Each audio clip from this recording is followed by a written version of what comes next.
वाटत असेल, बिघडू नये असं वाटत असेल, तर जोडणं आणि तोडणं याला फार महत्व आहे. पण आयुष्यामध्ये काय जोडतो गड्या याच्यावर फार डिपेंड असतं. काय जोडतो आहोत. तुकोबराय म्हणतात, आम्ही आयुष्यात असंच जोडलं. तुका म्हणे अवघी जोडी ते हे आवडी चरणाची. तुझ्या चरणाची आवड निर्माण ज्याने होईल तेच आम्ही जोडलं, बाकीचं सगळं तोडलं. विठ्ठल विठ्ठल.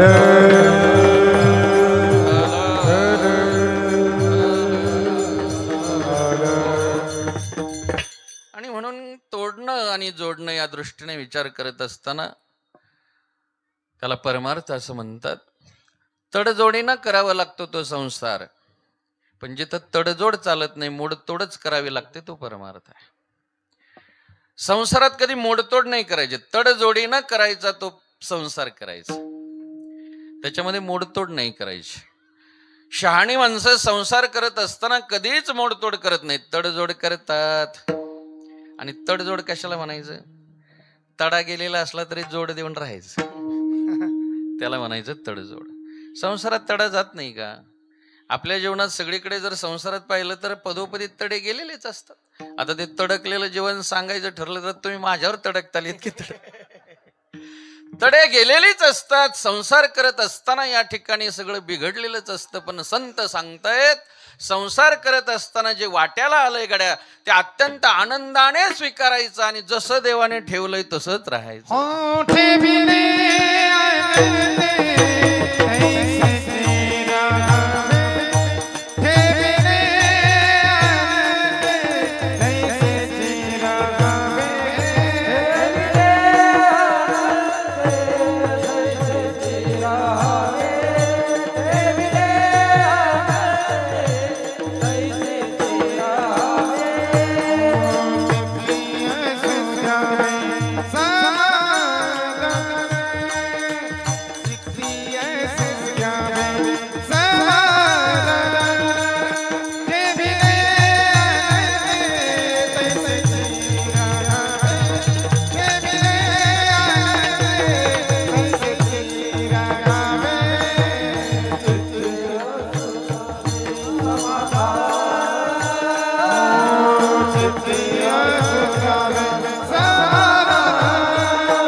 फार गोड मूलमंत्र आहे तुकोबरायांचा.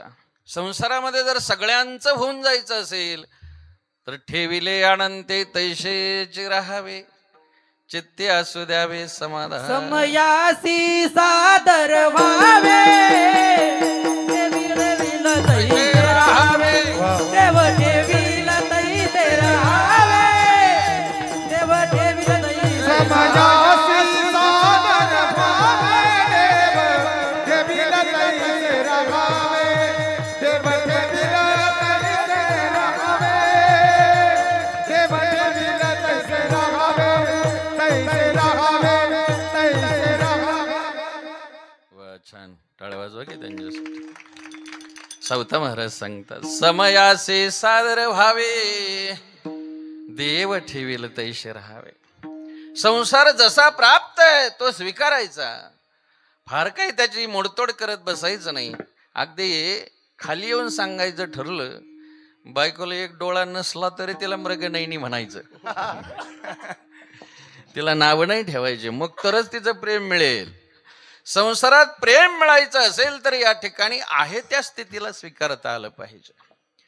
तुकोबरायांनी काय गोड सांगितले बघा, ठेविले अनंते तैसेचे राहावे, चित्ती असू द्यावे समाधान. चित्ती समाधान असू द्या म्हटले. तुकोबरायांना माहिती आहे आपण समाधानी नाहीत, संसार करत असताना आपण समाधानी नाहीत, तुकोबरायांना माहिती आहे.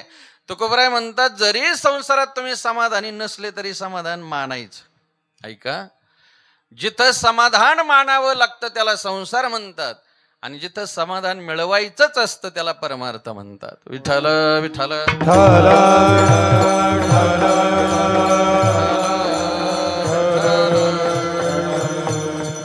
परमार्थ करताना समाधान नाही मानायचं, मिळवायचं. पण संसार करत असताना मात्र या ठिकाणी आपल्याला जीवनामध्ये समाधान हे मानावं लागतं. काय आपल्या मनासारखं अजून झालंय सांगा ना? काय झालं इथं आपल्या मनासारखं? काहीच झालं नाही. आपल्याला अजून घर सुद्धा मनासारखं मिळालं नाही. अजून असा एखादा पक्ष सुद्धा निघाला नाही की तो आपलं समाधान करू शकेल. अजून आपल्याला मनासारखे महाराज सुद्धा कीर्तनाला आणता आलेले नाहीत. काहीच मनासारखं होत नाही महाराज. इथं संसार करत असताना कदाचित मनाविरुद्धच सगळं घडत असतं, आहे की नाही? निवडलेलं आवडत नाही ना आवडलेलं निवडता येत नाही. काय करता पंचायत आहे, त्यालाच तर संसार म्हणायचं. पण तरी सुद्धा या ठिकाणी मनासारखं काहीही न मिळालेलं असताना सुद्धा ज्याला अतिशय चपखलपणे संसार करता आला ती माणसं प्रिय होऊन गेली. बघा बरं, आज आपल्याला घर मिळालं नाही का मनासारखं मिळालं नाही? मनासारखं नाही मिळालं. अजूनही मनासारखं घर कोणालाच मिळालं नाही. चांगल्या इंजिनियरला सुद्धा अजूनही मनासारखं घर बांधता नाही आलं. त्याला सुद्धा असं वाटतं प्लॅन बदलला पाहिजे दुसरा देताना, म्हणून ते सारखा प्लॅन दुसऱ्याला देत नाही. बरं, इथंच घर आहे म्हणून त्या घरामध्ये समाधान आहे असं नाही. मांडोळवाडीत घर असलं तरी त्याला असं वाटतं नगरला घर बांधल्याच्या नंतर समाधान मिळेल, म्हणून ते घर बदललं त्याने, नगरला गेला. नगरला घर बांधल्यावर नगरला घर असणारी सुखी आहेत का? त्यांना जर आपण विचारलं नगरला घर आहे आता कसं बरं वाटतंय ना, ते म्हणतील काय नाही, कधी कधी असं वाटतं गावाकडेच बरं होत. काही म्हणतात नगरला समाधान नाही बरं का, पण पुण्यात घेतात लोक, पुण्यात गेलं तर बरं होईल. मग एक जणांना पुण्यात घर बांधलं, त्याच्याकडे गेल्यानंतर विचारलं अरे पुण्यनगरीत आला तो कसं काय, जरा समाधान वगैरे सुख काही? तो म्हटला महाराज लोक सगळे मुंबईकडे निघालेत, मला असं वाटतं मुंबईत घर घ्यावं, पुण्यात काही बरं वाटत नाही. मुंबईत घर बांधलं. मुंबईत घर असणाऱ्याकडे गेल्यानंतर त्यांना जर विचारलं जेव्हाची मुंबई झाली तुम्ही मुंबईत आलात आता काही जरा बरं वाटतंय की नाही? ते म्हणतील महाराज काय सांगायचं मुंबईतलं जीवन, असं वाटतं आता थेट पाण्यात जाऊन राहावं. पाण्यात घर बांधलं तर बरं वाटेल असं वाटतं, इथं काही सुख पाहण्यात येत नाही. पाण्यात घर बांधलं, त्याच्याकडे गेल्याच्या नंतर विचारलं अरे तू जमिनीवर घर बदलत थेट पाण्यात घर बांधलं, काही सुख पाहण्यात आलं की नाही? तो म्हटलं खरं सांगू का महाराज, एवढा खर्च करत करत इथपर्यंत आलो पण सगळं पाण्यात गेलं. म्हटलं काही मिळालं नाही. पहिला मजला बांधला हातभर गजवर असतात, दुसरा मजला बांधला हातभर गजवर असतात, तिसरा मजला बांधला हातभर गजवर असतात. मी त्या गजांना विचारलं तुम्हाला खाली कधी यायचं? ते गज म्हटले मालक वर गेल्यावर. संसारामध्ये मनासारखं काहीच मिळत नाही. अगदी थोडं पुढचं बोलतो, घर आपल्याला मिळालं नाही, अजून मनासारखं मिळालं नाही. घरातले तरी कुठे मनासारखे मिळतात, आहे की नाही? उगीच लाडक्या बहिणीसारखी योजना निघाली तर बदलून आणायला रांगा लावू आपण. खट्याळ माणसं आहेत महाराज. बरं काहींनी काही प्रयत्न केला नाही काय? बरं आपलंच असं आहे असं काही नाही. त्यांना जर विचारलं कसं काय, त्या म्हणतात उगा मी होते म्हणून राहिलं, याच काय खरंय? संसार असाच आहे महाराज. जरीही तो मनासारखा आपल्याला वाटत नसला तरी संतांनी दिलेला मूलमंत्र आहे, ठेविले अनंते तैसेचे राहावे, चित्ते असू द्यावे समाधान. समाधान असावं, देवाने ठेवलंय तसं राहावं. म्हटले ठीक आहे संसार तडजोडीने करायचा, पण परमार्थ करताना म्हटले तडजोड नाही करायची. परमार्थ करताना या ठिकाणी आयुष्यामध्ये जोडावंच लागतं, कल्याण व्हावं लागेल तर. म्हटले काय जोडलं पाहिजे बरं कल्याण करणार? अभंगाच्या पहिल्या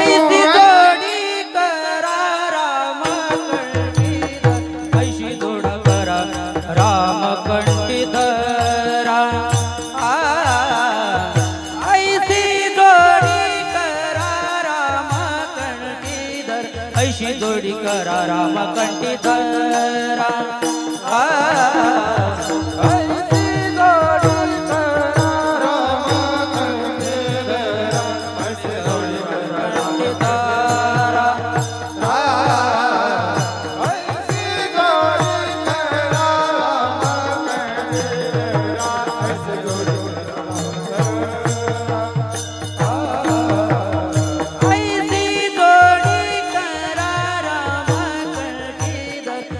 जोडी करा राम कंठीधर.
ऐसे जोडे करा राम कंठे धरा जेणे चुके फेरा गर्भवास.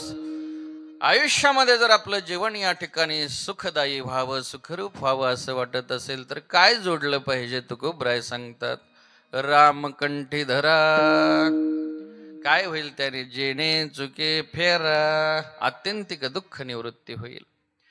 मानवी जीवन जगत असताना 3 प्रकारची दुःख सगळ्याला सहन करावी लागतात. पहिलं दुःख कोणतं असेल तर दारिद्र्याचं दुःख, दुसरं दुःख कोणतं असेल तर पापाचं दुःख, आणि तिसरं दुःख कोणतं असेल तर आत्यंतिक दुःख, जन्म मरणाचं दुःख आहे.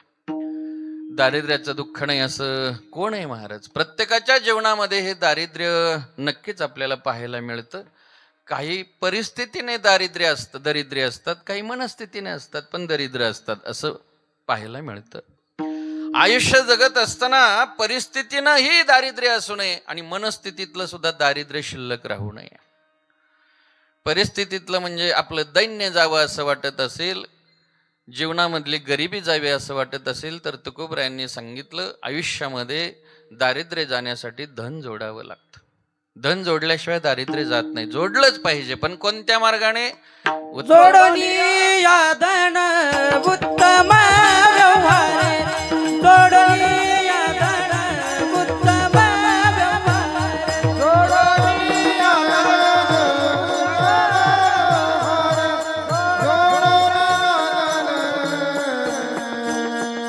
उदास विचारे विचार करे, उदास विचारे विचार करे, उत्तम गती तोय पावेल, उत्तम गती तोय पावेल.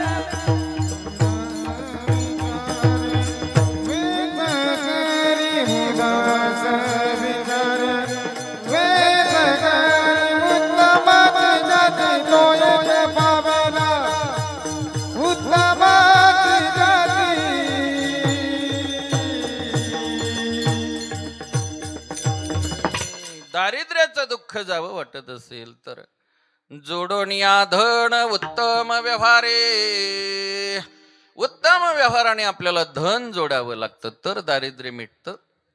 धन जोडलंच पाहिजे बरं आयुष्यामध्ये, पण चांगल्या मार्गाने. तुकोबराय सांगतात जोडोनिया धन उत्तम व्यवहारे, चांगल्या मार्गाने धन जोडा. आयुष्यामध्ये गरिबीला कोण मानतं महाराज? गरिबीला कोण चांगलं म्हणतं? पैसा नसेल तर जगात मान्यता नसते. कोण मानतं महाराज? धनवंता लागी सर्व मान्यता हे जगी. पैसा असेल तर सगळे जवळ आहेत. भाई रे सब पैसे के भाई, भाई रे सब पैसे के भाई, भाई रे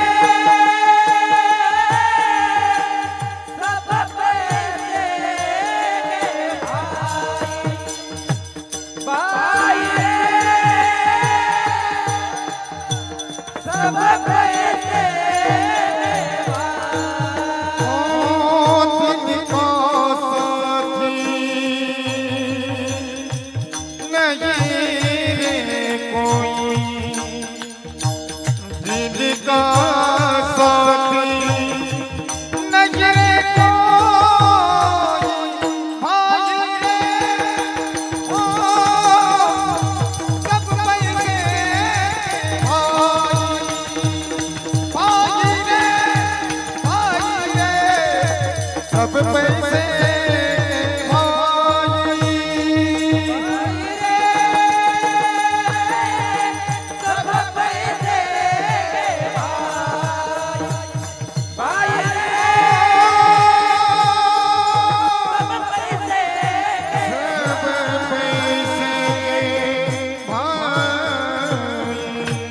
कबीरजी सांगतायत सब पैसे के भाई. आता सब म्हटल्यानंतर त्याच्यात कोणी शिल्लक राहिलं नाही. सब पैसे के भाई दिल का साथी कोई नाही रे.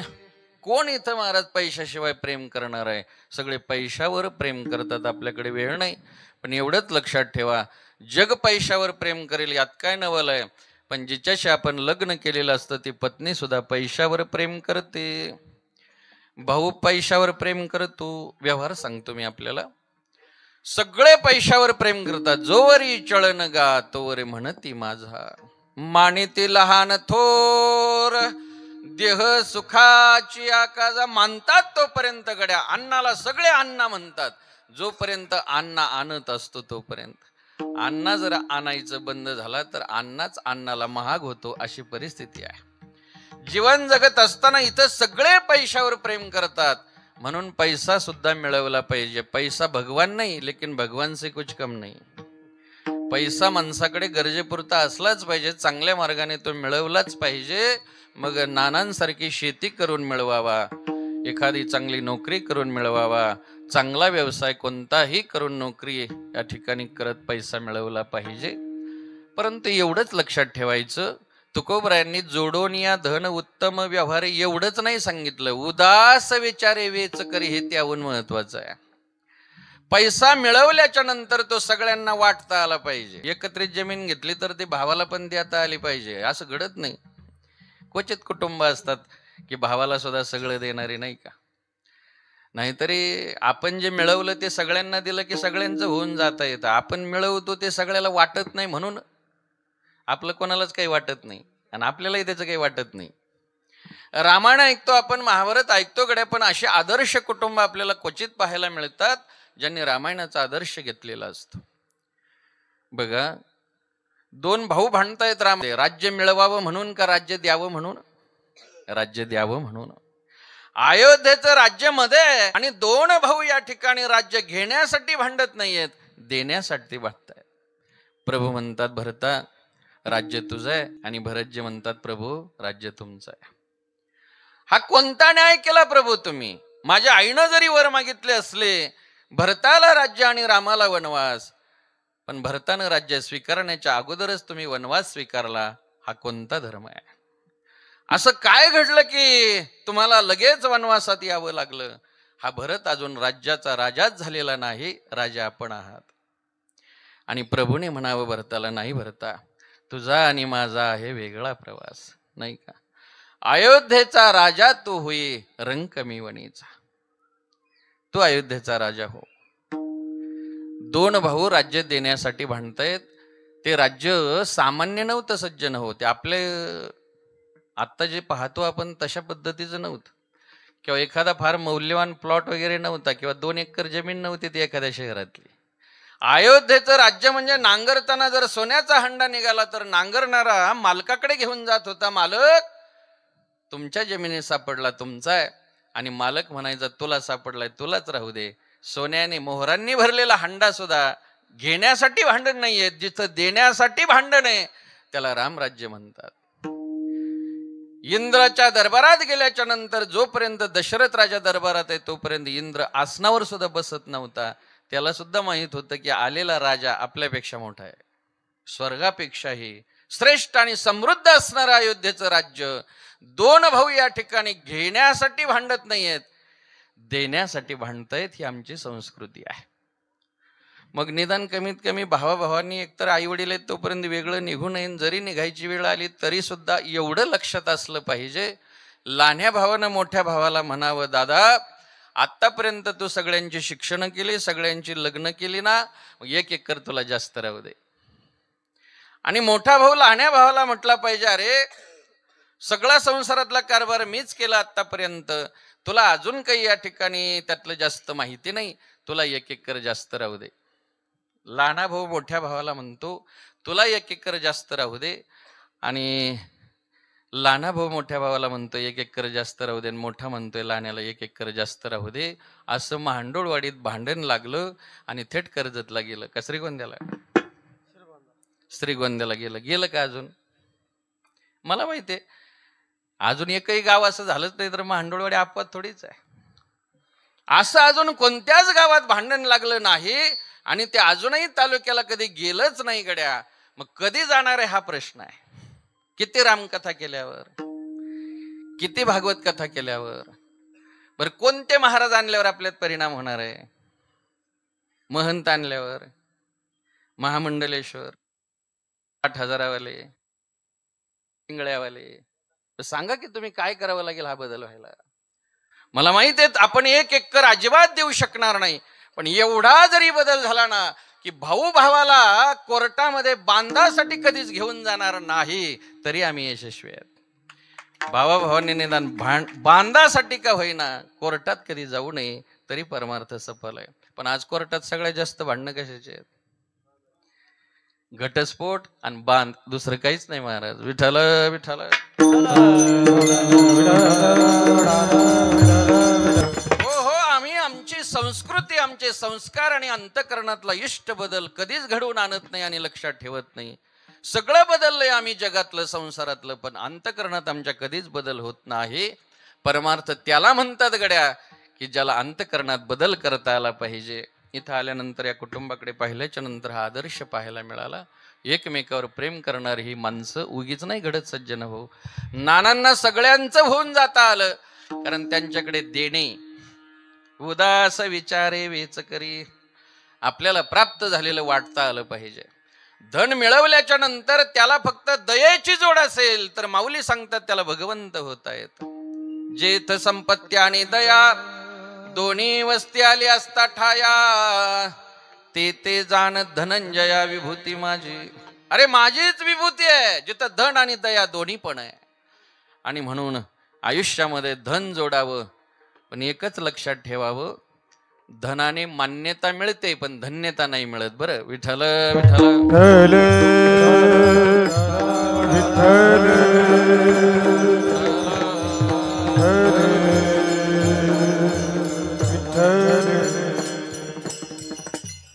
आदरणीय भोज साहेब आलेले, त्यांचे स्वागत. या साहेब.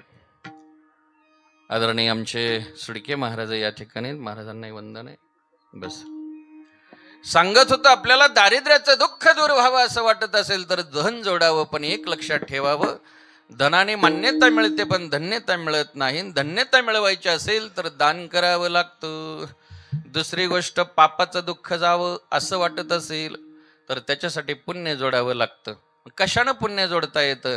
संतांची नावं जरी घेतली, सज्जनांची नावं जरी घेतली तरी पुण्यवान.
माणसाला अवघड काही नाही महाराज. पुण्यवंत व्हावे घेता सज्जनांची नावे, ज्ञानोबा तुकाराम असं म्हटलं की पुण्य संचय होतो. हो, आयुष्यामध्ये सज्जनांची नावं घेत जावेत, भगवंताचं नाम घ्यावं, त्यानं पुण्य जोडलं जातं नाही का. आयुष्यामध्ये पुण्य जोडल्याच्या नंतर पापाचं दुःख नष्ट होतं. आपल्याला सुख पाहिजे पण पुण्य माणसं करत नाही. दुःख नकोय पण पाप केल्याशिवाय राहत नाही. पापाचं फल आहे दुःख आणि पुण्याचं फल आहे सुख. मग आपल्याला सुख मिळावं असं वाटत असेल तर आपण पुण्य अर्जित केलं पाहिजे, पुण्य मिळवलं पाहिजे.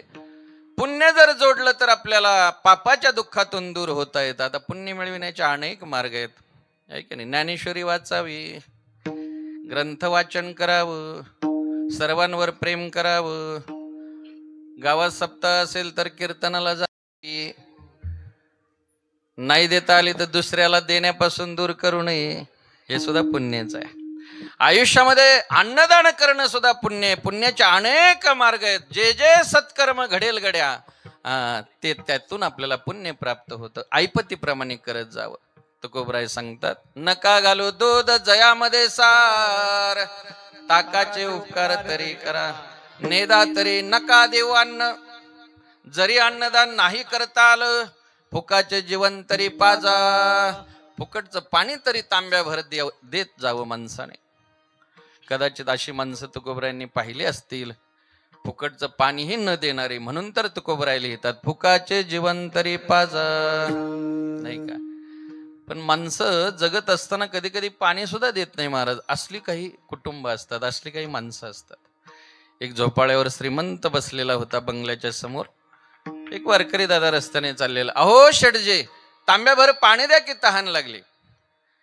आता घरी कोणीच नव्हतं. ते शेठजे झोका घेता घेता म्हणायचे, इथं कोणी माणूस नाही, पुढच्या घरी जा, इथं कोणी माणूस नाही. आता वारकरी दादा म्हटले, तहान लागली पाणी पाहिजे, पण हे म्हणतंय इथं कोणी माणूस नाही. अहो फक्त पाणी पाहिजे मला तांब्याभर. शेठजी म्हटले, सांगितलं ना तुला इथं कोणी माणूस नाही. आता ते वारकरीच होतं. तो म्हटलं, हे काही पाणी देण्याच्या मापात नाही, पण याला पाणी पाजल्याशिवाय जायचंच नाही म्हटलं. ते वारकरी म्हटलं, अहो मगापासून मी तुम्हाला पाणी मागतो आणि इथं कोणी माणूस नाही असं तुम्ही म्हणताय, मग तुम्ही का जनावर आहेत का म्हटलं. बसल्यावर झोपाळ्यावर बसल्यावर जनावर होतं का माणूस. है आदमी का काम औरों के काम आना, जिना तो उसी का है जिन्होंने राज जाना. हे राज ज्याला कळालं गड्या त्यालाच माणूस म्हणावं. दुसऱ्याच्या कामी येणं त्यालाच या ठिकाणी माणूस म्हणतात. माणसं जोडणाराला माणूस म्हणतात, धन जोडणाराला फक्त माणूस म्हणत नाहीत. श्रीमंती सुद्धा किती माणसं आपल्या श्राद्धाला जमा झाली यावर ठरते, पैशावर ठरत नाही बरं. मोकळे मन रसाळवाणी, याची गुणी संपन्न, लक्ष्मी तो ऐशा नावे, भाग्य जावे तरी त्यांनी. खरे श्रीमंत लक्ष्मीपुत्र ते असतात म्हटले कोण, मोकळं मन आणि रसाळवाणी आहे, तीच खरी जीवनातली श्रीमंती आहे. आणि असं ज्या माणसाकडे असतं तोच खरा माणूस श्रीमंत असतो. ठेच लागल्याबरोबर या ठिकाणी जर 100 माणसं धावत पळत आपल्याकडे येत असतील तर त्याच्यासारखा श्रीमंत माणूस नाही. पण मेलेला माहीत झाल्यावर सुद्धा जर तास 2 तास कोणीच येत नसेल तर त्याच्यासारखा दुर्दैवी नाही. फार मोठ्या मोठ्या बंगल्यात चढून माणसं मेली महाराज, करोडपती, कोण विचार करत. अगदी तुम्हाला जाता जाता सांगून जातो, सगळ्या धनाचा मालक कुबेर आहे बरं. सगळ्या धनाचा, देह हे काळाचे धन कुबेराचे, सगळ्या धनाचा मालक कुबेर आहे. कोणाच्या देवघरात तुम्ही कुबेराची मूर्ती पाहिली का? कसा आहे बरं कुबेर? सगळ्या धनाचा मालक असणारा कुबेर अजून कोणालाच माहित नाही. आपले 2-4 बिस्किट कोण विचार करीन? काय आपल्याकडे असं? इथं कुबेराची कोणी पूजा करत नाहीये. या जगताची रीत आहे, इथं कुबेराची पूजा नाही, इथं कबीराची पूजा आहे. इथं कबीर पूजला जातो. एक लक्षात ठेवा, आमर सगळ्याला व्हायचंय, पण त्याला असं वाटतं आमिर झाल्यावर आमर होता येईल. आमिर कभी आमर नहीं हुए, आमिर कभी आमर नहीं हुए, आमर हो गए फकीर, कुबेर तो चले गए, हर दिल में है कबीर. कुबेर निघून गेला महाराज. इथं श्रीमंतीला कोणी पूजलं नाही. इथं पूजा होते ती सद्गुणांची होते, सज्जनांची होते, सत्कर्माची होते. देवाला सुद्धा जर काय आवडत असेल तर वाट्याला आलेलं सत्कर्म करत जगणं हेच आवडत. तया सर्वात्मका ईश्वरा, स्वकर्म कुसुमांची एविरा, पूजा केली होया परातोषा लागे.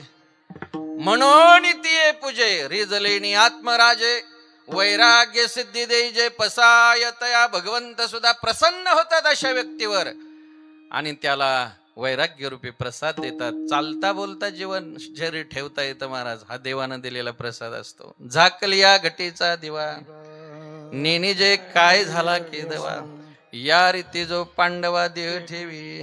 नानांनी असाच ठेवला ना, सहज चालता बोलता. याला म्हणायचं पुण्यपुरुष. विठ्ठल विठ्ठल.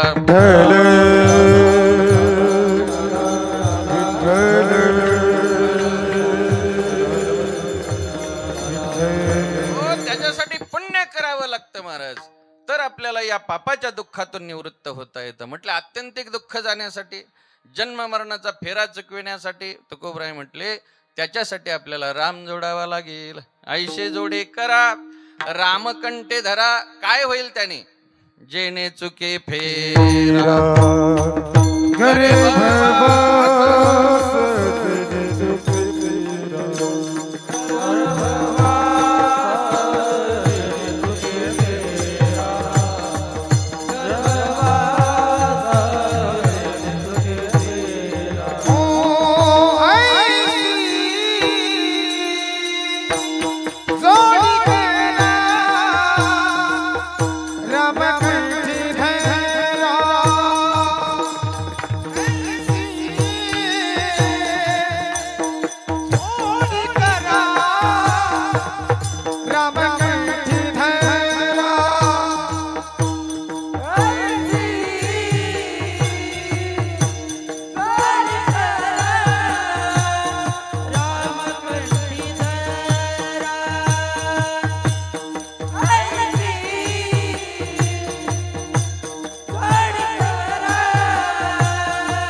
आत्यंतिक दुःख जाण्यासाठी तुकोबराय गोड असं दिग्दर्शन करतायत. जेणे चुके फेरा गर्भवास. म्हटले कशानं? रामकंठे धरा जेणे चुके फेरा गर्भवास. आत्यंतिक दुःखाची निवृत्ती होईल. पुन्हा जन्माला यावं लागणार नाही, मरावं लागणार नाही. आपल्या जीवनातली फजिती कोणती असेल तर किती वेळा जन्मा यावे, किती व्हावे फजित. कधी फजिती आहे महाराज? जन्मायचं मरायचं, जन्मायचं मरायचं. आणि म्हणून जन्म मरणाचं दुःख दूर करायचं. आता आपल्याला ते सांगायलाही वेळ नाही, पण ते दूर व्हावं असं वाटत असेल तर आपल्याला राम जोडावा लागतो. जीवनामध्ये भक्ती करावी लागते, परमार्थ करावा लागतो. म्हटले ठीक आहे, परमार्थ करायचा आहे. राम जोडल्याच्या नंतर आत्यंतिक दुःखाची निवृत्ती होते, धन जोडल्याच्या नंतर दारिद्र्याच्या दुःखाची निवृत्ती होते, पुण्य जोडल्याच्या नंतर पापाच्या दुःखाची निवृत्ती होते. हे जोडायचं कळलं आम्हाला, पण नेमकं तोडायचं काय? अभंगाच्या दुसऱ्या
काय तोडावं?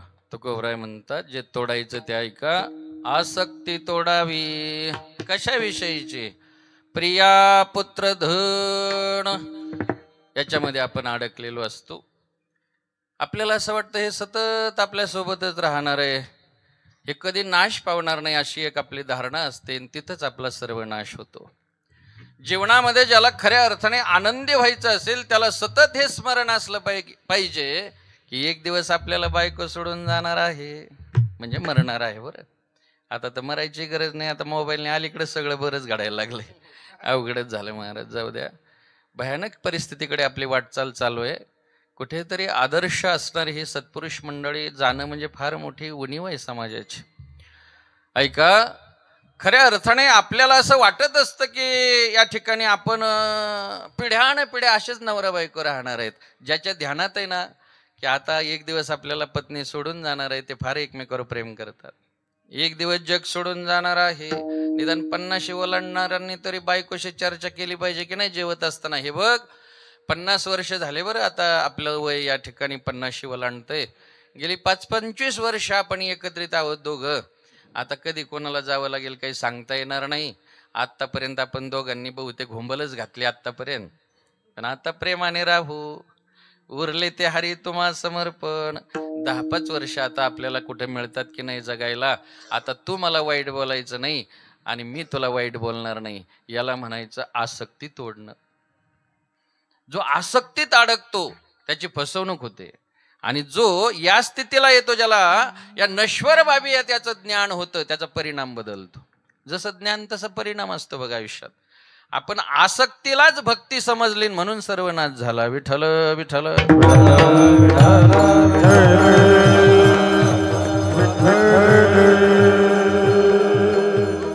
यथार्थ जर आपल्याला हे तुकोबराय सांगतायत, हे जर ज्ञान झालं तर त्याचा परिणाम फार छान आहे. जसं ज्ञान तसं परिणाम. वाट्यावर एक लेकरू खेळत होतं आणि रुपया खाली पडला त्याच्या हातातून रस्त्यावर. एक वाटसरू चाललेला, त्याला असं वाटलं पडलेला रुपया त्याने उचलला. महाराज, पैसा वाईट असतो, कधी कोणाला काय करायला लावेल सांगता येत नाही. लेकराच्या हातातला पडलेला पण उचलला ना महाराज. चांगला माणूस होता पण उचलला ना. मी त्याचंच सांगतोय बरं. हे माणूस कधी रुपया उचलेल सांगता येत नाही. पैसा वाईट आहे महाराज, माणसाची चूक नसते. हा पैसा कधी फसवेल सांगता येत नाही. काल सकाळी कीर्तनात मला एक जणाने बुक्का लावताना जरा भंडारा लावल्यासारखा लावला. त्याची चूक नव्हती. ते तिकडे जागरण गोंधळ कार्यक्रम म्हणून आलेलं आणि तिकडे असं लावतात आणि तिकडून आल्यामुळे इकडे त्याला वाटलं बुक्का तसाच लावतात, मग त्याने असा घेतला ना असाच वडला महाराज. आता असा मला वडल्याच्या नंतर सगळ्या अंगावर सांडला, शर्ट सगळा काळा झाला, इतका राग आला. ते पाया पडायला वाकल्याच्या नंतर मला असं वाटलं वरून पाठीत बुक्का घालावा. पण पाया पडता पडता त्याने 500 रुपये पायावर ठेवले. माझा राग खरखरा उतरून गेला. असं वाटलं काहीच हरकत नाही आता. त्याने त्याचे काळे हात जरी माझ्या शर्टाला पुसले असते तरी मी आता यात माझी काही चूक आहे. या परिणाम कशाने झाला? पैशानं झाला महाराज. पैसा वाईट आहे. रुपया त्यानं उचलला महाराज पडलेला. तर आम्ही सुद्धा ते लहानपणी प्रेत यात्रा पुढे गेली की माग ते रुपया आठाने वाचायलाच असायचो. पडलेले रस्त्याला पैसा उचलतोच महाराज. पण तो रुपया घेऊन तो निघाल्याच्या नंतर ते रडायला लागलं लेकरू. आणि रडता रडता घरामध्ये आईला म्हटलं, आई या मामाने माझा रुपया घेतला, माझा रुपया मामाने चालवला. रडता रडता या ठिकाणी आईला घरात सांगितलं. आई भाकरी करता करता म्हटले, जाऊ दे बाळू रडू नको. अरे तो काही खरा नाही म्हटले, खोटाच आहे, जाऊ दे न्याला तर. आता हे आईचं मुखातलं विधान त्या घेऊन जाणाऱ्या माणसाने ऐकलं. ते लगेच मागे फिरला, परत आला. त्या लेकराला म्हटलं, धर तुझा, उगे चेष्टा करत होतं. म्हटले, मला काय करायचं त्याचं. आता मला सांगा, जोपर्यंत खरा समजला तोपर्यंत तो उचल्या ठरला. उचलला ना त्याने. आणि ज्या वेळेस त्याला कळालं हा खोटा आहे, त्या दिवशी टाकून दिला महाराज. संसाराचं पण असंच आहे, आसक्तीचं पण असंच आहे. जोपर्यंत आपण याला खरं समजतोय तोपर्यंत आपली टाकाटाकी चालूच आहे. आणि ज्या दिवशी कळेल हे खोटे, त्या दिवशी आपण टाकाटाकी करणार नाही, त्याला टाकून देणार. पण टाकायचं कळलं पाहिजे. मला सांगा, शरीर एक दिवस आपल्याला टाकून जाणारच आहे ना. मग टाकण्यापूर्वी आपण त्याला टाकलं पाहिजे, हा पुरुषार्थ आहे. हे बघा, आपल्या बोलण्याला किंमत जोपर्यंत समोरचा तुम्हाला काही कळत नाही म्हणेपर्यंतच आहे. आपल्याला समोरचा गप्प बसा असं म्हणण्याच्या आत आपण गप्प बसणं हा पुरुषार्थ आहे. बर, आपण घरी कुठपर्यंत जावं? घरचे जोपर्यंत वाट पाहतात तोपर्यंत. ज्या दिवशी घरचे आपली वाट पाहायची बंद होतील त्या दिवशी त्या वाटेनं जावं का? आता आपल्याला कोणत्याच वाटाचं काही वाटत नाही, तो भाग वेगळा आहे. पण शहाणी माणसं वाट बदलतात. ज्या वाटेनं आपली वाट पाहायची बंद होते त्या वाटेनं जाण्यात काहीच रहस्य नसतं, म्हणून त्या वाटेनं ते जात नाही, ती वाट सोडून देतात. आयुष्यामध्ये सुद्धा आपल्याला कुणीतरी टाकून देण्याच्या अगोदर सगळं टाकता आलं पाहिजे. काल चैतन्य महाराजांची एक क्लिप फार सुंदर आहे की प्रसंगी माणसाला या ठिकाणी या संसारातून बाजूला होताच आलं पाहिजे, वेगळं पण त्याला जपताच आलं पाहिजे. शहाणं त्याला म्हणतात. सत्यवादी करे संसार सकळ आलिप्त कमळ जळी जैसे, आलिप्त कमळ जळी जैसे.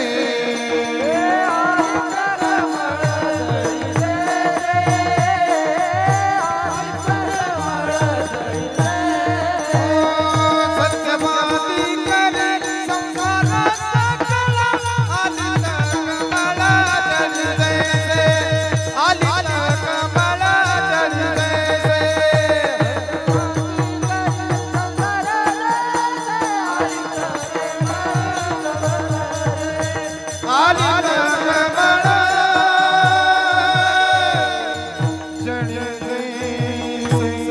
ज्याला सत्य कळालेलं आहे, ज्याला यातली सत्यता समजलेली आहे, तो तोही संसार करतो, पण कसा? अलिप्त कमळ जळी जैसे. कमळ पाण्यात राहतं, पण पाण्यानं लिप्त होत नाही, अलिप्त राहतं. मग मी व्यवहारी असे न वर्तत, जळी जळात पद्मपत्र. जसं ते पद्मपत्र स्वच्छ राहतं, तसं संसारामध्ये आपण लिप्त नाही व्हायचं. जशी नाव पाण्यात आहे तोपर्यंत आनंदच आहे, पण नावेत पाणी शिरलं की संपलं. पत्नी असणं आनंदच आहे, पण आसक्ती असणं दुःख आहे. पत्नीविषयी आपल्याला हे ज्ञान असलं पाहिजे. आपली 10-5 वर्षाचीच गाठ आहे, नक्की माणसं आनंदाने राहतील. पण आपलं असं नाही महाराज. 90व्या वर्षी माणसं 90 वर्षाच्या करारावर जमिनी घेऊन पिढे वाटतात. वय किती? 90. आणि जमीन किती वर्षाच्या करारावर घेतली? 90 वर्षाच्या. आणि आता जगायचं किती? पेढे वाटता वाटता जाण्याची शक्यता आहे, पण ध्यानात कुठे? एक स्मरण असलं पाहिजे. तुकोबरा या ठिकाणी सांगतात, हे सगळं नाशिवंत आहे. प्रिय असेल, पुत्र असेल, धन असेल, एक दिवस सगळं सोडून जावं लागणार आहे. नवे नवे शरीर सुद्धा एक दिवस आपल्याला टाकावं लागणार आहे. शरीर जायाचे ठेवणी, एक दिन आना है एक दिन जाना है, 2 दिन का जमाना. नाही का? 2 दिवसाचं महाराज. एक दिवस यायचं, एक दिवस जायचं, पण मध्ये कसं राहायचं हे फार महत्वाचं. कसं राहायचं हे कळलं पाहिजे नानांसारखं. नाही तर अलिप्त कमळ जळी जैसे. सगळ्यांचं होऊन जाता येतं माणसाला, पण जगत असताना याचं नित्य स्मरण होतं की या भेटी आपल्या फक्त काही काळापुरत्या आहेत. 2 ओंडक्याचे होते सागरात भेट, एक लाट तोडी पुन्हा नाही गाठ भेट. कोण वेळी कोणती लाट येईल, कधी काळ येईल, कधी घेऊन जाईल सांगता येत नाही. माणसं चालता बोलता निघून चालली महाराज, आणि मग माणसं या ठिकाणी आकांत करतात. संतांच्या जीवनामध्ये याचं यथार्थ ज्ञान असल्यामुळे त्यांनी कधीच आकांत केला नाही. तुकोबराय सांगतात, आसक्तीविषयी जागी असणारी माणसं कधीच रडत बसली नाही. मी रडलो तुकोबराय म्हणतात, नाही असं नाही. नसताचे दावणी भेव केला जीव हिमपोटी, नसलेली भीती घेऊन, नसलेलं मी असं समजून जगलो तर भीतीग्रस्त झालो, पण जागा झालो मला कळालं म्हणून.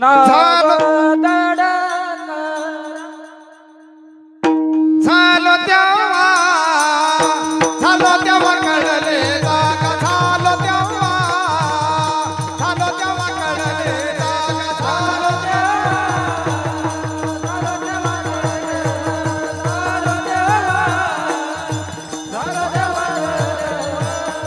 बाबू काका आकांत, बाबू काका आकांत, झालो तेव्हा, झालो तेव्हा कळले जागा, झालो तेव्हा, झालो तेव्हा कळले जागा, झालो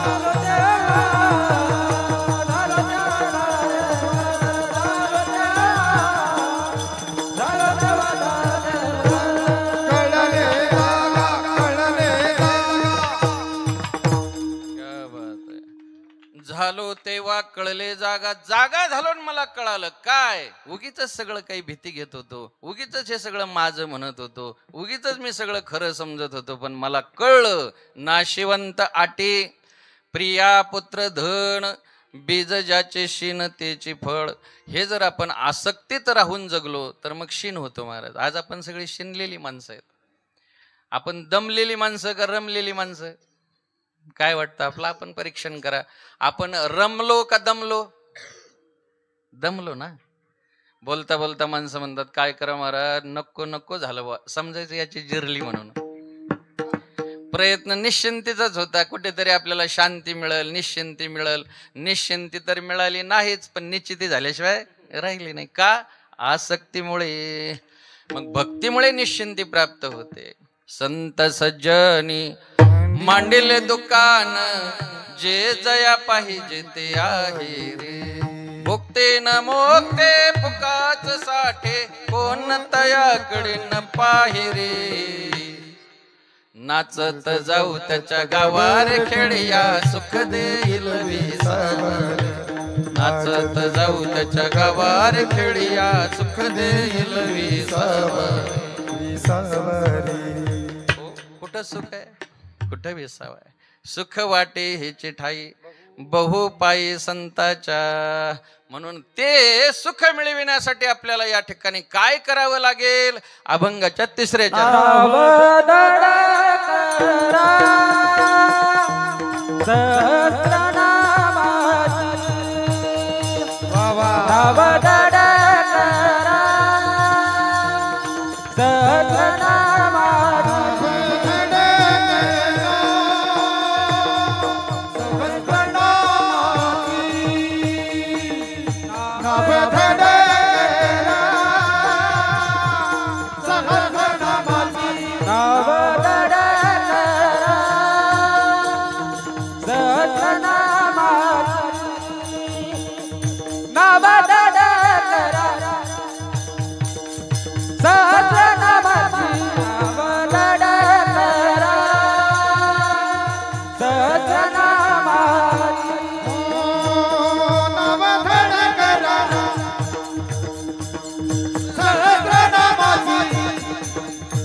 उतरी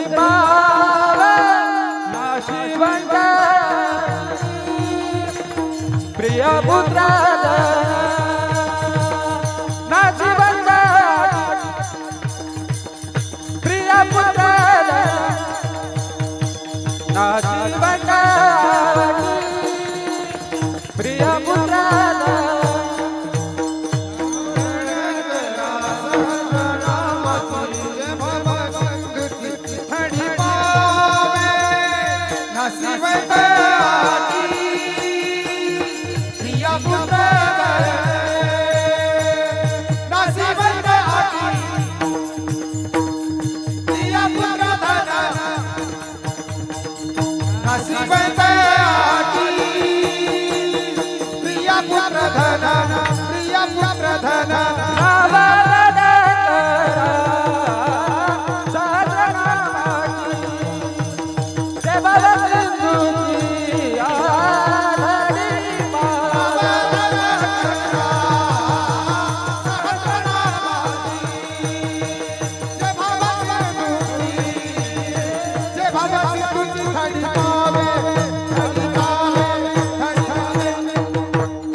व्हावं असं वाटत असेल तर नाव धड करा सहस्रनामाचे, जी भवसिंधूची थडी पावी.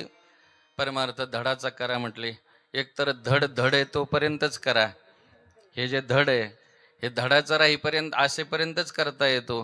दुसरी गोष्ट, आपण धडपड करतो धडपडेपर्यंत, पण ती धडपड आपली काहीच कामाची नसते.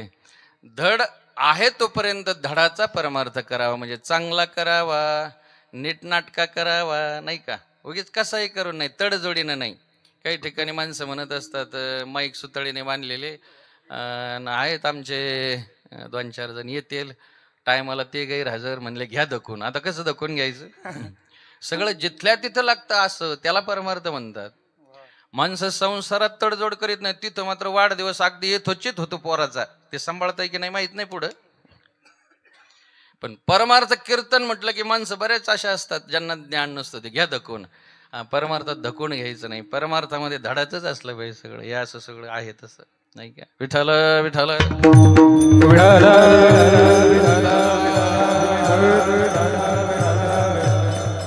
नामदेवराय सांगतात, नामस्मरण करत असताना, भक्ती करत असताना काही अपराध माणसाकडून घडता कामा नये. परनिंदा परधन, परनारी परधन, परनिंदा परपीडन, सांडोनिया भजन हरीचे करा. जर तुम्हाला हरिभजन करायचं असेल, नाव आपली धडाची व्हावी असं वाटत असेल तर 4 गोष्टी बाजूला करायच्या. ते छिद्र ठेवायचे नाही. नावेला हे 4 छिद्र असतील, एक छिद्र बुडवतं तर हे 4 आपल्याला खांद्यावरच लावतील. परनिंदा किंवा परनारी परधन आता सांगायला वेळ नाही आपल्याकडे, पण परधन परनारी या होनी दुरी सोहळा तो सोहळा आहे. कोण? जो परधनापासून आणि परनारीपासून दूर आहे. परधनाची लालसा ठेवायची नाही. सापडले 10 रुपये ते सुद्धा पेटीत नेऊन टाकायचे, घरी प्रपंचाला लावायचे नाही. ते फार भयानक आहेत. भागवतात सगळे अनर्थ सांगितले, मला सांगायचे नाही. तो अर्थ अनर्थ करत असतो. आणि आयुष्य जगत असताना ज्याला असं वाटत असेल त्याने या धनाची लालसा कधी बाळगायची नाही. परनारी रखुमाई समान, नाही का? आमची संस्कृती काय सांगते? परावियानारी रखुमाई समान, पर उपकारे नेने परनिंदा, परस्त्रिया सदा बहिणी माया. परमार्थामध्ये हे अत्यंत महत्वाचं आहे की परनारीला आपण बहिणी समान, माते समानच मानलं पाहिजे. तिसरी गोष्ट, कोणाची निंदा करायची नाही, परनिंदा करू नये. माणसाला नादच असतो बघा, सारखं बसल्याच्या नंतर. पूर्वी ते वटे आता राहिले नाही बरं का, त्याला कुचर वटे म्हणायचे. त्या वट्यावर माणसं बसली की सारखी निंदा चालू, ह्या असा ते तसा. तुला काही माहीत झालं का नाही? नाही का? नाथबाबा सांगतात, नामदेवराय सांगतात, परनिंदा करायची नाही. आता माझ्याकडे वेळ नाही, नाही तर याच्यावरच कीर्तन होईल. आणि सगळ्यात महत्वाची गोष्ट, कधीच परपीडा करायची नाही. परपीडा हे पाप आहे. आयुष्य जगत असताना या ठिकाणी दुसऱ्याला सुख देण्याचा प्रयत्न करायचा, कधीच पीडा. कोणाही जीवाचा न घडो मत्सर, कोणाही जीवाचा न घडो मत्सर, कोणाही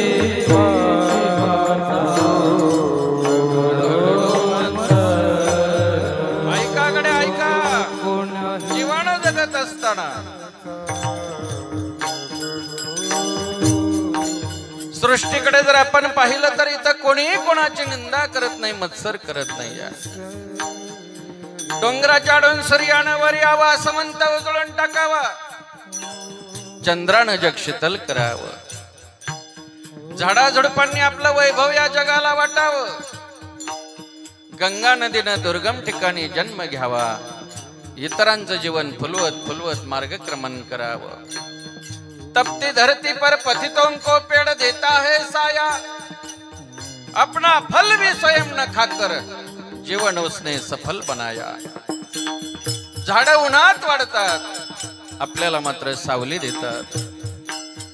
ढग खारट पाण्यापासून बनतात गड्या, पण आपल्याला देताना मात्र गोड पाणी देतात आणि जगाला सांगत असतात, कोणाही जीवाचा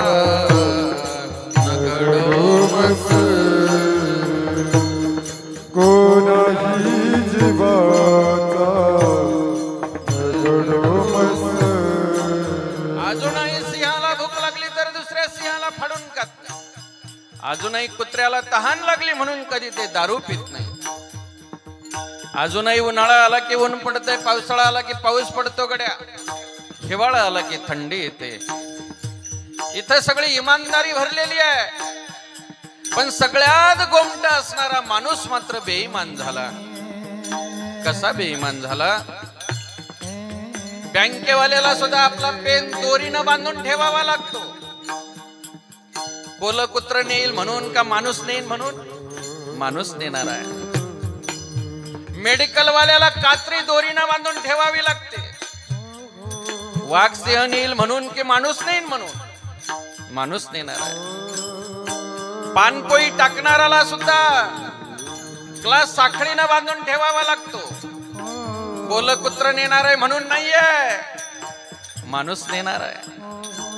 इथं सगळ्यात बेईमान जर कोण झाला असेल तर माणूस झाला. त्याला माणुसकीचा विसर पडला. तुकोबराय सांगतात, कार असं करता, कोणाही जीवाचा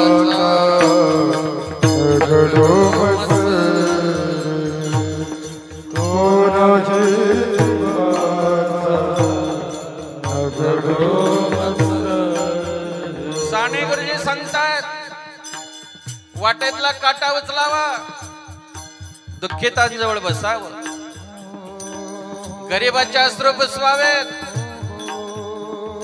अत्यंत दारिद्र्यातही स्वत्व आणि सत्व गमवून देता जगावं, अंतःकरण स्वच्छ ठेवावं, त्यामध्ये भक्तीच्या आणि प्रेमाची वेल लावावी. साने गुरुजी सांगतात, या जगात एकच धर्म आहे. कोणता धर्म आहे? खरा तो एकच धर्म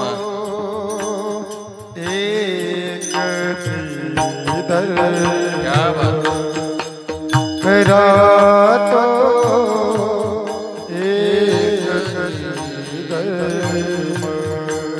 सगळे ईश्वराची लेकरं आहेत. एकाच ईश्वरापासून आपण झालेले असताना सुद्धा हा या जातीचा तो त्या जातीचा. माणसांच्या जीवावर उठली. तुकोबराय सांगतात मंदिरात गेलेली माणसं सुद्धा भगवंताजवळ एकचित्त न होता अजूनही चप्पल कोणीतरी नेईल म्हणून चप्पलाकडे लक्ष ठेवू नये. माणसाने स्वतःच जीवन त्रस्त केलं याचं एकच कारण आहे मत्सर. तुकोबराय सांगतात कोणाही जीवाचा न घडो मत्सर. कोणाही जीवाचा घडो वर मी सर्वेश्वर पूजनाचे वर मी सर्वेश्वर पूजनाचे ऐकाच तुम्ही भक्त भागवत ऐकाच तुम्ही भक्त भागवत भक्त भागवत भक्त भागवत. कोणाही जीवाचा न घडो मत्सर वरम सर्वेश्वर पूजनाचे ऐकाजे तुम्ही भक्त भागवत. ऐका नाही म्हटलं ऐका. काय जीवन आहे महाराज. कधी कोणाचा मत्सर करू नका, द्वेष करू नका. आयुष्याचा नाश जर कशाने झाला असेल तर तो द्वेषानं झाला. आणि म्हणून अविनाश व्हायचा असेल तर नाव धड करा सहस्रनामाची. जे भव सिंधूची थडी पावी जशी नानांनी ती सुंदर नाव बनवले. एकादशी द्वादशीचा योग यावा त्यामध्ये आपला देह ठेवावा. सर्वांचं होऊन जावं. सोबत काही नेता येत नाही हे जरी खरं असलं तरी सगळ्यांचं होऊन जाता येतं हे खरं आहे. आजही संतांचं दर्शन रांगा लावू नये. माऊलींचं दर्शन गेल्याबरोबर नाही होत, रांग लावावी लागते. तुकोबरायांचं दर्शन गेल्याबरोबर नाही होत, रांग लावावी लागते. तुकोबरायांसमोरच रांग लावावी लागते. यात काय नवल आहे. माऊलींच्या समोर रांगेत उभं राहावं लागतं. यात काय नवल आहे. माऊलींच्या सोबत आलेल्या रेड्याचं मंदिर आहे. माऊलींच्या सोबत आलेल्या घोड्याचं मंदिर आहे. माऊली ज्या खांबाला पाठ टेकून बसले त्या खांबाचं मंदिर आहे. माऊली ज्या भिंतीवर बसले त्या भिंतीचं मंदिर आहे. तुकोबरायांनी वाजवलेल्या टाळाचं मंदिर आहे. तुकोबराच्या शिळेवर बसले त्या शिळेचं मंदिर आहे. टाळाचं मंदिर, शिळेचं मंदिर, झाडाचं मंदिर, घोड्याचं मंदिर, रेड्याचं मंदिर आहे. लोणावळ्याच्या अलीकडे तुकोबरायांच्या झाडाचं मंदिर आहे. सगळा मावळ प्रांत जमा होतो बीजेच्या दिवशी. ते झाड आजही जसं नंदुरकीची साक्ष मिळते देहूत तशी साक्ष देते. तुमच्या सगळ्यांच्या कृपेने यावर्षी बीजेचं कीर्तन त्या ठिकाणी माझं आहे. सगळा मावळ प्रांत जमा होतो. तुमच्या महाराजांना माहिती आहे. सुंदर असं नियोजन आहे. 8 दिवसाचा सोहळा. बीजेच्या दिवशी तर अलोट गर्दी असते. चिमूटभर माती घ्यावी, कपाळी लावावे, आमचे तुकोबरा इथं बसायचे. जीवनाचा उद्धार होईल. त्या झाडाला प्रदक्षिणा कराव्यात. झाडाचं मंदिर, घोड्याचं मंदिर, रेड्याचं मंदिर आहे. आपलं कोण मंदिर बांधील हो? कोण बांधील सांगा ना. का बरं आपलं मंदिर होत नाही? त्याचं एकच कारण आहे, आपल्याला आपल्या घराचं मंदिर नाही करता आलं. ज्याला घराचं मंदिर करता आलं त्याची मंदिरं होतात. तुकोबराच्या वाड्यात राहायचे तो वाडा आता घर नाही, सज्जनाव मंदिर आहे. नाथबाबाच्या वाड्यात राहायचे तो वाडाही आता घर नाही तर मंदिर आहे. माऊलीच्या घरात राहायचे ते घर आता घर नाही मंदिर आहे. त्यांनी घराचं मंदिर केलं म्हणून जगाच्या पाठीवर मंदिर आहेत. आपल्या घरात मंदिर नाही करता आलं आपल्याला. देवघर असावं गड्या, पण त्याही पेक्षा मी म्हणेल घरात जर आई वडील असतील ना तर घराचंच देवघर होतं. पण आई वडील असावेत. आहेत तोपर्यंत नाही किंमत कळत, पण गेल्यावर कशाची राहत नाही. नाना होते तोपर्यंत तर मूल्य आहेच, पण आज आठवण आहे पदोपदी का घराचं मंदिर केलं महाराज. ही सगळी अत्यंत सुंदर माणसं घडवली ना, हे खऱ्या अर्थाने त्यांच्या जीवनातलं यश आहे, फलश्रुती आहे. त्यांचा उद्धार होणारच आहे. कारण तुकोबराय सांगतात, काय हिंमत आहे त्या काळाच्या अशा माणसाला जवळ येण्याची. तुका म्हणे काळा हाना तोंडावर तुका म्हणे काळा हाना तोंडावर तुका म्हणे काळा हाना तोंडावर तुका म्हणे काळा हाना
बीजा